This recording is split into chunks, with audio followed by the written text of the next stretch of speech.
இன்றைக்கி ABS ஆரோக்கியகியில் ஸ்பைஸியாக mushroom biryani எப்படி செய்கிறதுன்னு பார்க்கலாம் வாங்க. மஷ்ரூமை கொஞ்சம் பெரிய பெரிய பீஸாக கட் பண்ணி எடுத்து வச்சுக்கோங்க. ஜீரகத்தூள், மிளகாய்த்தூள், கரம் மசாலா சேர்த்துட்டு தயிர் சேர்த்து நல்லா மேரினேட் பண்ணி ஓரமாக எடுத்து வச்சுக்கோங்க. ஒரு ½ hour மேரினேட் ஆகட்டும்.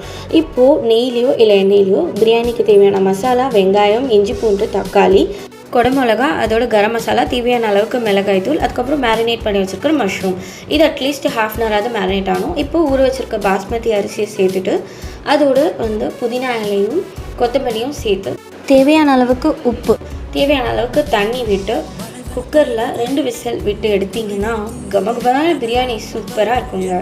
சாப்பிட்டு என்ஜாய் பண்ணுங்கள். இந்த மாதிரி வீடியோஸ் உங்களுக்கு பிடிச்சிருந்தா ஆரோக்கியக்னி பேஜை ஃபாலோ பண்ண மறக்காதீங்க. தேங்க்யூ.